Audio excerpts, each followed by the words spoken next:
গতকাল রাজধানীতে পুলিশের মাদক বিরোধী অভিযানে সাধারণ নাগরিকের যেমন হয়রানির অভিযোগ উঠেছে, তেমনি উন্মোচিত হয়েছে মাদক চক্রের ভয়াবহ বাস্তবতাও। অভিযানের সময় লাল জার্সি পরা সিয়াম নামের এক তরুণ হঠাৎ দৌড় দিলে দায়িত্বরত ডিসি মাসুদের টিম তাকে তল্লাশি করে। পুরো সময় জুড়ে সে দাবি করে সে কেবল শুটিং দেখতে, অর্থাৎ পুলিশের অভিযান দেখতে আসা একজন দর্শক। পরে পুলিশ তাকে তল্লাশি করে ছেড়ে দেওয়ার সময় থাপ্পড় মারে।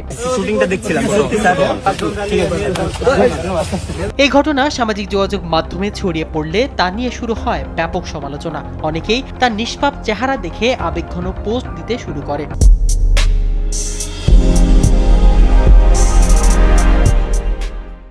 তবে এক পর্যায়ে তার ফেসবুক পোস্ট ভাইরাল হলে সকলের চোখ কপালে উঠে যায়।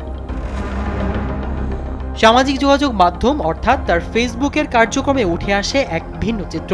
সেখানে দেখা যায় সে নিয়মিত ওই উদ্যানে মাদক সেবনের ছবি ও স্ট্যাটাস প্রকাশ করছে। পোস্টগুলোতে মাদক গ্রহণের ব্যক্তিগত দুর্বলতা নয়, বরং এক ধরনের পরিচয় ও গর্ব হিসেবে উপস্থাপন করা হয়েছে।